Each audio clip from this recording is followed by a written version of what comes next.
मैं CS पटेल बृहन मुंबई महानगर पालिका शिक्षण विभाग वर्चुअल क्लास में आप सबका हार्दिक स्वागत करता हूं। बच्चों, वैश्विक महामारी के चलते इस वर्ष का अध्ययन अध्यापन का कार्यक्रम प्रभावित हो रहा है। ऐसे में हमारी बृहन मुंबई महानगर पालिका ने प्रत्येक विद्यार्थी तक ऑनलाइन टीचिंग पहुंचाने का प्रयास शुरू कर दिया है।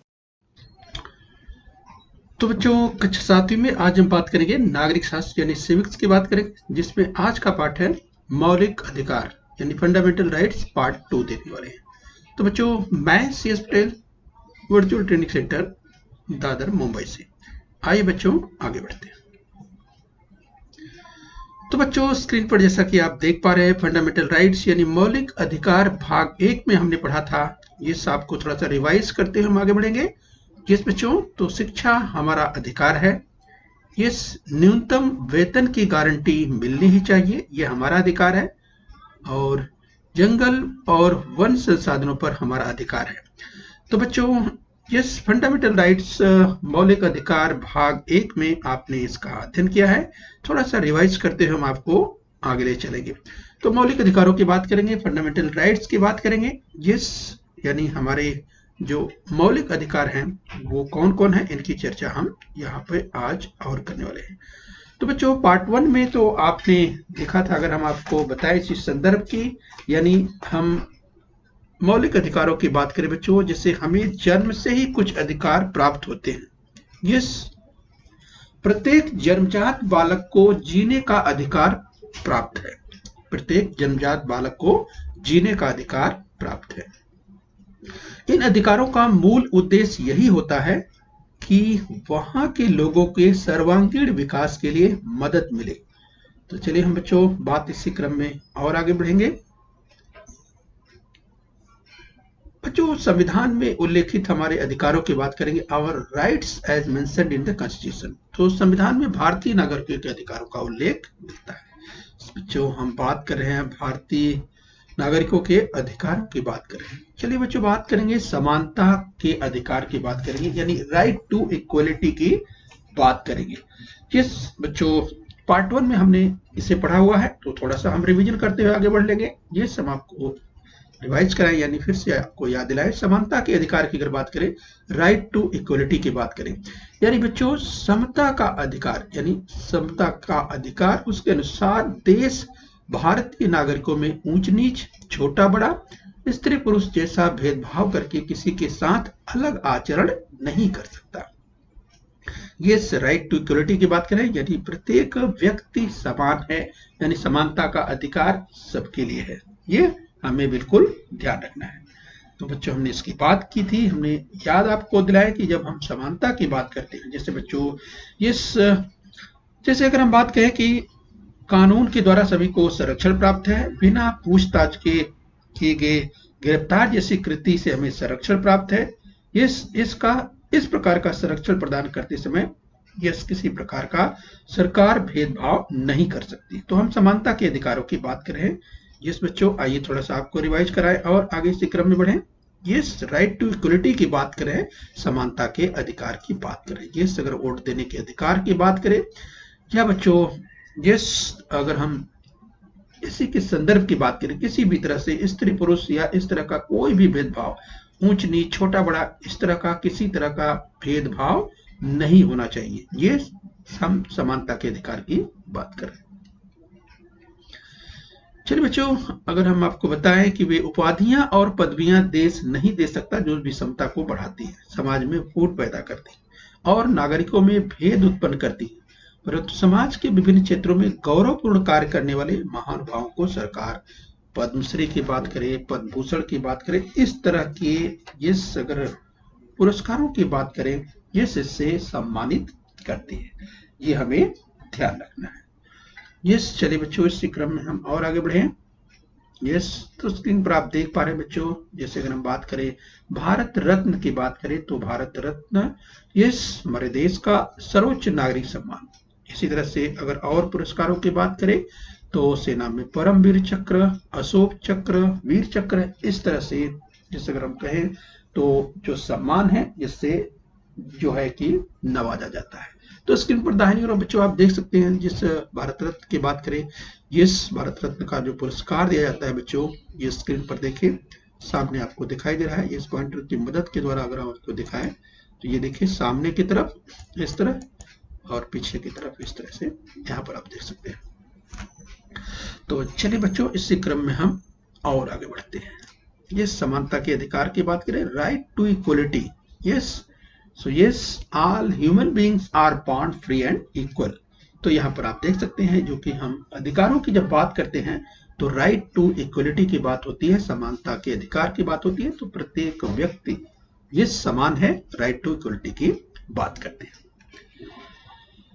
स्वतंत्रता के अधिकार की बात करें बच्चों, ये स्वतंत्रता के अधिकार की बात करें तो जैसा कि इस अगर हम बात करें बच्चों, पिछले यानी पार्ट 1 में हमने देखा था, थोड़ा सा रिवाइज करते हुए आगे बढ़े।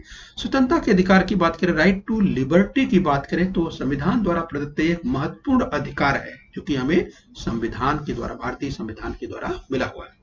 इस अधिकार द्वारा व्यक्ति नागरिक की दृष्टि से आवश्यक सभी प्रकार की स्वतंत्रताओं की गारंटी दी गई है। नागरिक के रूप में हमें भाषण और अभिव्यक्ति की स्वतंत्रता प्राप्त है। तो हम बात कर रहे हैं बच्चों स्वतंत्रता के अधिकार की बात कर रहे हैं, राइट टू लिबर्टी की बात कर रहे हैं। तो चलिए स्वतंत्रता के अधिकार की बात कर रहे हैं, राइट टू लिबर्टी की बात कर रहे हैं। नागरिक के रूप में हमें भाषण और अभिव्यक्ति की स्वतंत्रता दी गई है। ये हम अपने विचार स्वतंत्र रूप से रख सकते हैं। ये तो इस तरह से भाषण और अभिव्यक्ति की स्वतंत्रता संविधान के द्वारा प्रदत्त है। तो नागरिक के रूप में हमें इसकी स्वतंत्रता राइट टू लिबर्टी के अंतर्गत मिलती है। इस हमें ध्यान रखना है। स्वतंत्रता के अधिकार की बात करें, राइट टू लिबर्टी की बात करें, नागरिक के रूप में बिना हथियारों के शांतिपूर्वक एकत्रित होकर जनसभा करने की स्वतंत्रता मिली है।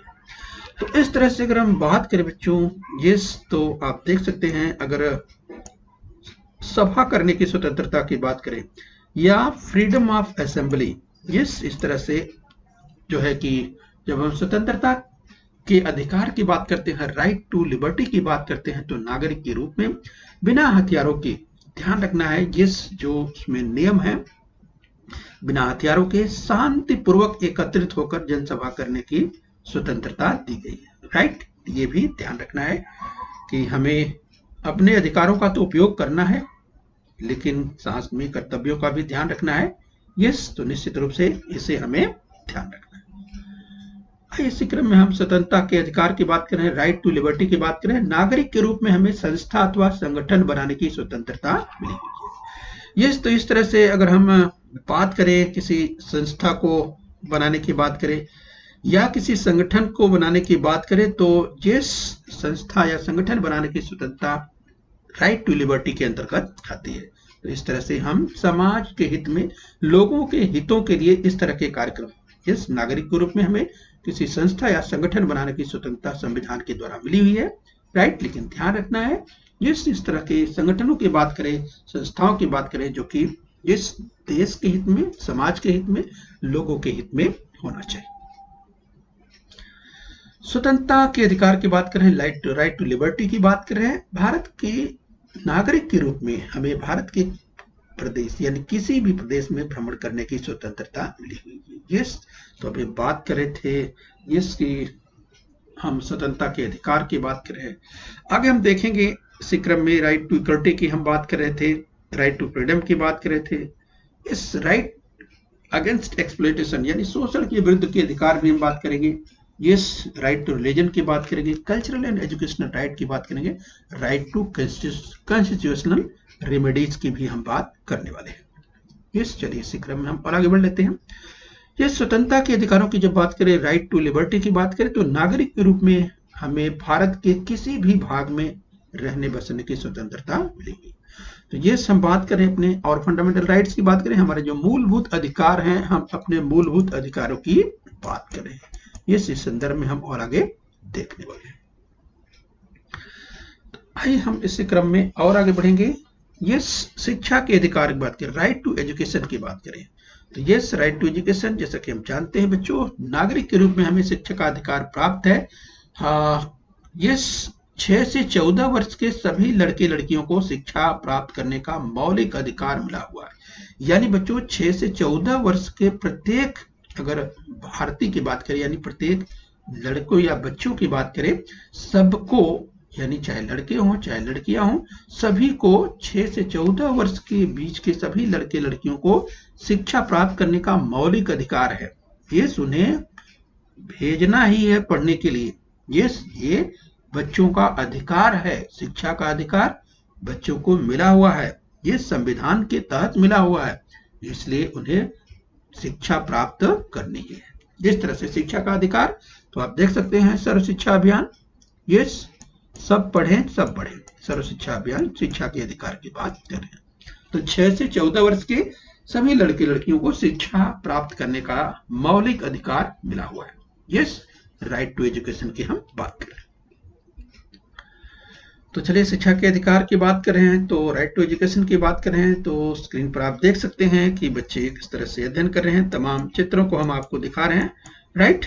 तो चलिए देश देशांतर यानी यूं कहें कि अलग अलग क्षेत्रों की तस्वीरें आप देख सकते हैं। निश्चित रूप से बच्चों को, अर्थात 6 से 14 वर्ष की उम्र के जो बालक और बालिकाएं हैं, सभी को शिक्षा प्राप्त करने का अधिकार मिला हुआ है। यस, उन्हें शिक्षा प्राप्त करना ही चाहिए, ठीक है। और इस तरह से अगर अभिभावकों की बात करें, यानी जो पेरेंट्स हैं, यानी जो बच्चों के माता पिता हैं, ये 6 से 14 वर्ष के सभी जो भी बच्चे हैं, ये जहां भी रहते हों, उन्हें अपने नजदीक के स्कूल में, अपने नजदीक के शाला में ये निश्चित रूप से पढ़ना ही चाहिए। यस, तो 6 से 14 वर्ष के सभी बच्चों को यस राइट टू एजुकेशन यानी शिक्षा का अधिकार मिला हुआ है।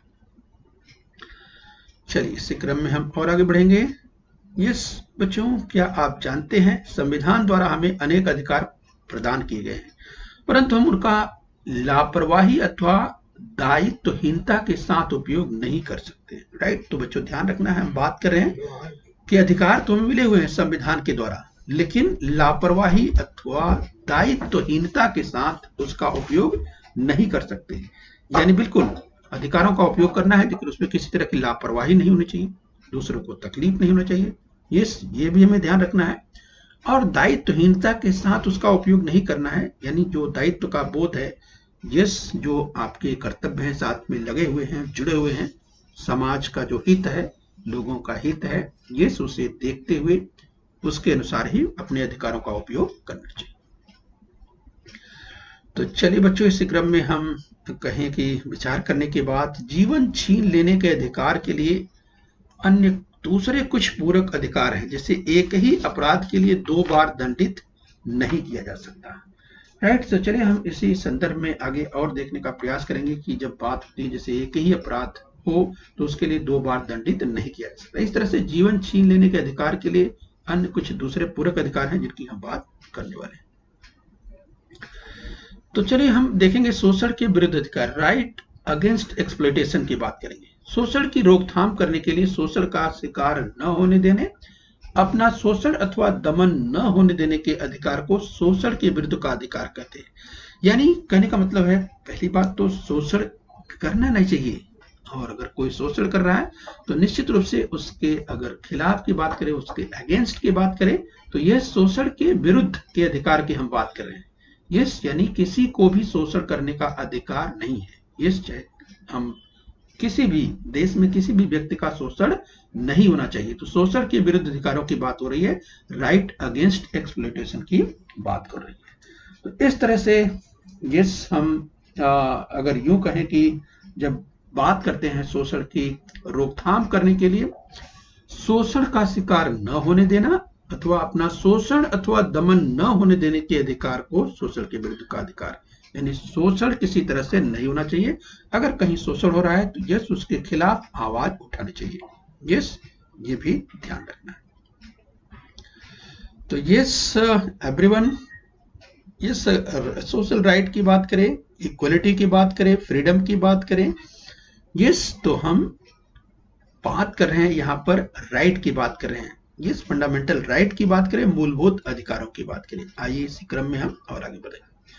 व्यवसाय चुनने की स्वतंत्रता, यस तो हमें व्यवसाय चुनने की स्वतंत्रता दी गई है। जिस भी व्यवसाय को, जो भी व्यवसाय हमें पसंद है, हम डॉक्टर बनना चाहते हैं, इंजीनियर बनना चाहते हैं, या कोई बिजनेस व्यापार करना चाहते हैं, किसी भी क्षेत्र में हम जाना चाहते हैं, तो ये व्यवसाय चुनने की स्वतंत्रता का अधिकार मिला हुआ है। जो भी काम आपको अच्छा लगता है, ये जो कि समाज के हित में हो, तो निश्चित रूप से वो कार्य, वो व्यवसाय आप चुन सकते हैं। तो चलिए, बाल कामगार पूरी तरह से प्रतिबंध है। तो देखिए यहाँ पर एक चित्र आपको दिखाई दे रहा है जो कि पूरी तरह से ये जो कि 6 से 14 वर्ष के बच्चों को जहां पर स्कूल में जाकर के ये उनको शिक्षा प्राप्त करनी है, उन्हें पढ़ना लिखना है। और इस तरह से बाल कामगार की अगर बात करें तो बाल कामगार यानी बच्चों से काम नहीं कराया जा सकता। अगर कोई कराता है तो यह गैर कानूनी है और बच्चों ये आपराधिक मामला बनता है। यानी किसी तरह से बच्चों से काम नहीं कराना है, उनसे मजदूरी नहीं करानी है, राइट। तो 6 से 14 वर्ष की अगर बात करें, ये तो 6 से 14 वर्ष के बच्चों को ये अध्ययन करना है, पढ़ाई करना है, पढ़ लिख करके आगे बढ़ना है और अपना भविष्य तथा देश का भविष्य उज्जवल करना है, देश को आगे बढ़ाना है। इसलिए ये जो चित्र आप देख पा रहे हैं, राइट, बिल्कुल ऐसा नहीं होना चाहिए। ये तो बच्चों आप देखते हैं, कहीं कहीं आप देखते होंगे तमाम दुकानों पर लिखा रहता है यहाँ बाल कामगार, कोई भी बाल कामगार कार्य नहीं करता। यस, तो क्यों ऐसा लिखा जाता है? यानी 6 से 14 वर्ष के जो बालक और बालिकाएं यानी लड़के और लड़कियों के लिए ये संविधान के द्वारा जो राइट टू एजुकेशन लागू किया गया है और उन्हें शिक्षा प्राप्त करनी ही है। ये उनसे काम नहीं कराया जा सकता, राइट। तो ध्यान रखिए। तो चलिए, इस चित्र के बारे में आपने देखा कि ये बाल कामगार, तो जहाँ की पढ़ने लिखने की उम्र है तो ऐसे में बिल्कुल उनसे काम नहीं कराया जा सकता। आइए सार्वजनिक स्थलों के उपयोग करने की स्वतंत्रता की बात करें। तो सार्वजनिक स्थलों के उपयोग की स्वतंत्रता, जो सार्वजनिक स्थान है वहां पर प्रत्येक व्यक्ति, जैसे कोई अगर गार्डन की बात करें, कोई उद्यान हो, यस, तो या इस तरह से कोई, जैसे आप देख पा रहे हैं, कोई जैसे कि सार्वजनिक स्थल हो, ऐसा कोई जैसे कोई संगम तट, इस तरह का कोई स्थान हो, राइट। तो ऐसे में ये सार्वजनिक स्थलों के उपयोग करने की स्वतंत्रता सभी को मिली हुई है। यस, ये हमें ध्यान रखना है।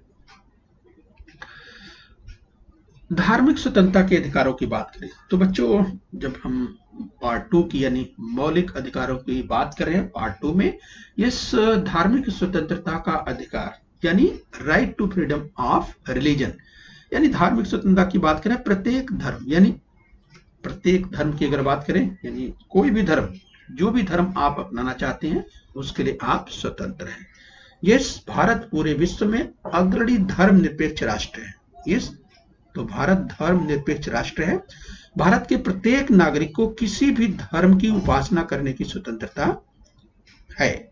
यस, तो रिलीजियस फ्रीडम की हम बात करें, धार्मिक स्वतंत्रता की बात करें, किसी भी धर्म को आप स्वीकार कर सकते हैं, right to freedom of religion.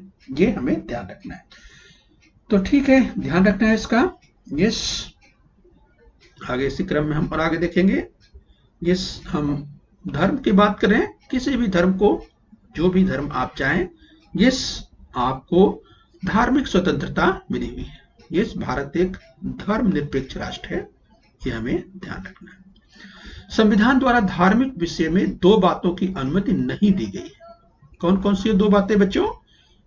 जिस कर का उपयोग विशिष्ट धर्म को प्रोत्साहन देने के लिए किया जाएगा, सरकार ऐसे कर नहीं ला सकती।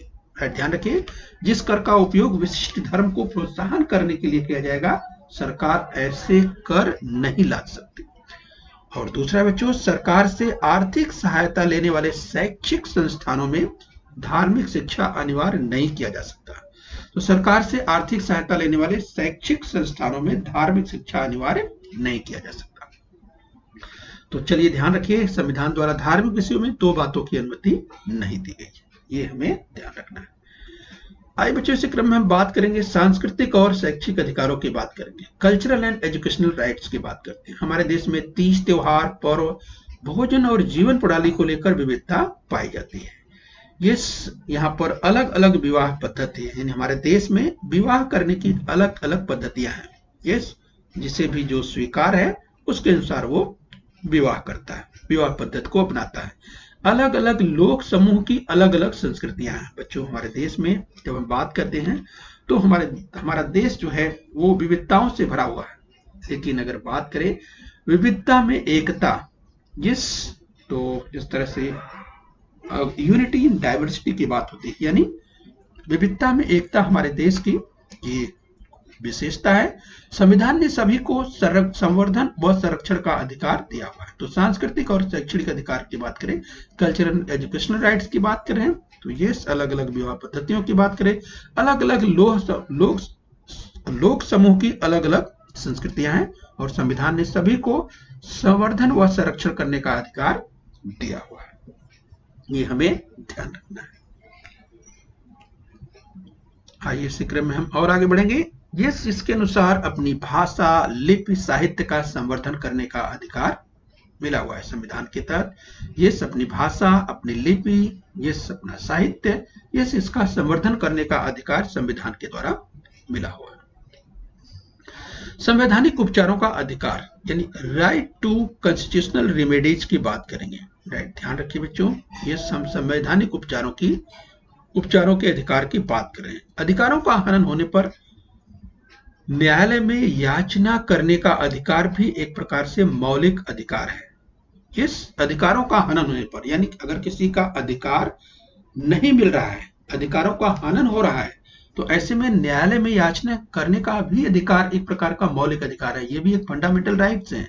आपके अगर अधिकार नहीं मिल रहे हैं तो ये अपने अधिकारों के लिए आप न्यायालय में जा सकते हैं। इसे संवैधानिक उपचारों का अधिकार कहा जाता है। ये तो स्क्रीन पर आप देख सकते हैं बच्चों, अगर न्यायालय की बात करें तो कोई भी अधिकार, अगर आपके अधिकारों का हनन हो रहा है तो ऐसे में आप जो है ये संवैधानिक उपचार का अधिकार के अंतर्गत आप जो है न्यायालय में जा सकते हैं। तो चलिए बच्चों, इसी क्रम में हम और आगे बढ़ेंगे। आइए बात करेंगे अधिकार हनन निवारण हेतु न्यायालय आदेश, यानी इस बच्चों अगर हम बात करें रिट्स एज कॉन्स्टिट्यूशनल रेमेडीज की बात करेंगे। अधिकार हनन निवारण हेतु न्यायालय के अधिकार, अधिकार हनन निवारण हेतु न्यायालय के आदेश, रिट्स एज कॉन्स्टिट्यूशनल रेमेडीज की बात करेंगे। पहला इसमें आता है बंदी प्रत्यक्षीकरण। अगर हम बात करें बंदी प्रत्यक्षीकरण, जैसे हैबियस कॉर्पस कहते हैं बच्चों, अवैध अथवा गैर कानूनी ढंग से बंदी बनाने और स्थानबद्ध करने से किसी भी व्यक्ति की रक्षा करना। तो इस नियम के तहत अवैध अथवा गैर कानूनी ढंग से बंदी बनाने, यानी किसी को गैर कानूनी ढंग से किसी को बंदी नहीं बनाया जा सकता, ये ध्यान रखना है। और उन्हें स्थानबद्ध करने से किसी भी व्यक्ति की रक्षा करने के अधिकार को यहाँ पर इसके तहत उसका संरक्षण होता है बंदी प्रत्यक्षीकरण, जिसे हैबियस कॉर्पस कहते हैं। चलिए, तो हम अधिकार हनन निवारण हेतु न्यायालय के आदेश की बात करें। दूसरा है परमादेश। बच्चों तो जिसे परमादेश यानी मैंडेमस कहते हैं, और लोगों के हित में कोई कार्य करने के लिए सरकार को दिया जाने वाला न्यायालयीन आदेश। तो इस तरह से जिसे परमादेश कहा जाता है, लोगों के हितों में, यानी लोग के हित में जो कोई भी कार्य करने के लिए सरकार को दिया जाने वाला न्यायालयीन आदेश, यानी न्यायालय की ओर से जो आदेश सरकार को लोगों के हित में जो आदेश दिया जाता है उसे परमादेश कहते हैं। ये भी आपको ध्यान रखना है। चलिए बच्चों, इसी क्रम में हम और आगे बढ़ेंगे। हम देखेंगे तीसरा निषेधात्मक आदेश, यानी प्रोहिबिशन की बात करेंगे। निचले अथवा कनिष्ठ न्यायालय को अपने अधिकार क्षेत्र का उल्लंघन न करने देने का आदेश देना। तो ध्यान रखिए बच्चों, हम बात करें यहाँ पर निचले अथवा जो कनिष्ठ न्यायालय हैं, को अपने अधिकार क्षेत्र का उल्लंघन न करने देने का आदेश देना।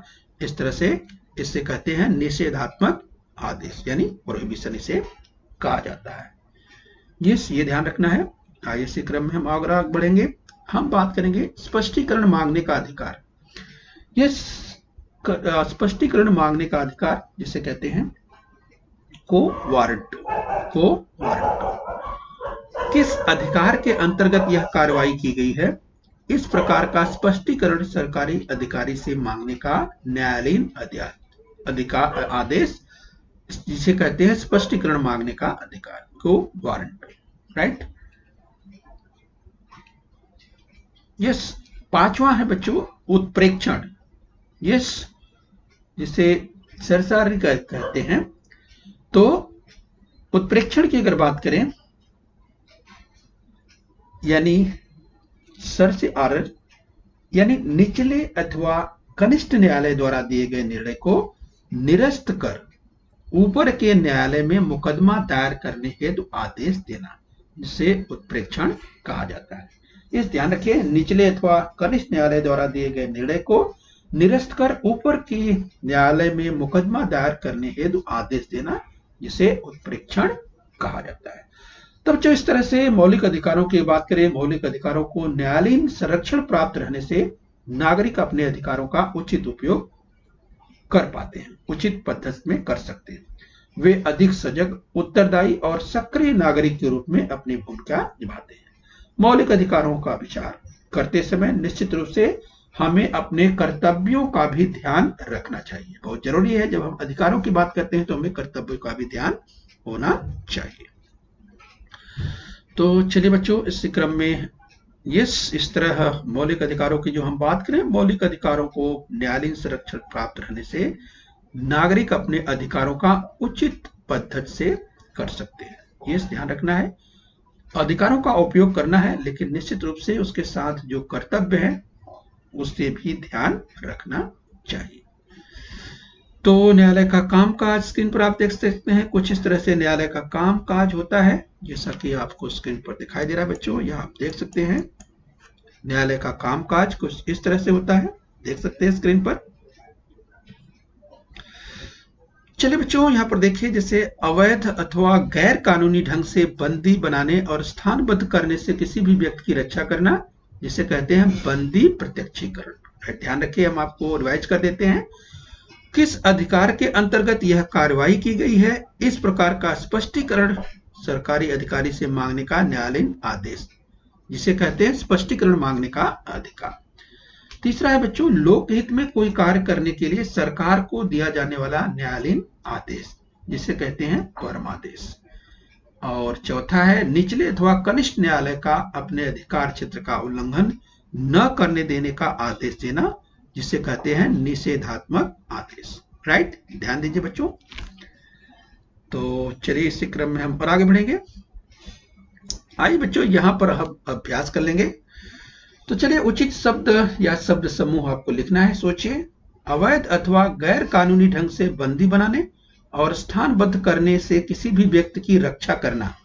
तो याद कीजिए बच्चों, यहाँ पर आपके पास विकल्प नहीं है, सोचिए और बताइए। उचित शब्द या शब्द समूह लिखिए। याद कीजिए, इसकी चर्चा हमने की थी। तो आपको याद आ गया होगा। तो चलिए अपना उत्तर मिलाइए। उसे कहते हैं बंदी प्रत्यक्षीकरण। ठीक है बच्चों, चलिए आगे बढ़ेंगे। आइए एक और देखते हैं।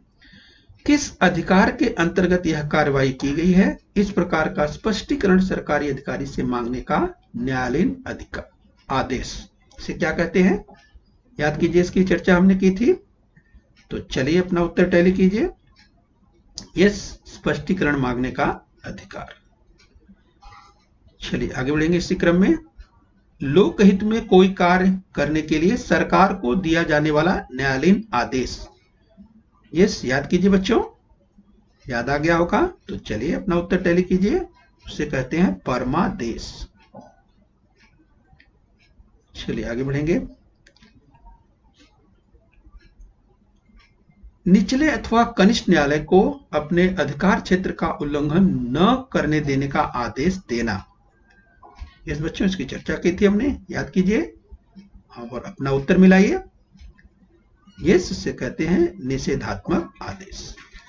ठीक है बच्चों, तो हमने न्यायालयीन हमने जो अध्ययन किया, मौलिक अधिकार पार्ट 2 की बात की। तो बच्चों, हम उम्मीद करते हैं यहां तक आपने समझ लिया है। खूब मेहनत करते रहिए, खूब परिश्रम करिए। ओके बच्चों, चलिए बहुत बहुत धन्यवाद। बच्चों, बृहन मुंबई महानगर पालिका के इस चैनल को सब्सक्राइब कर लीजिए और बेल आइकन प्रेस कर लीजिए। तो बच्चों, हम उम्मीद करते हैं यहां तक आपने समझ लिया है। आगे फिर मिलेंगे आज के लिए इतना ही। Thank you very much.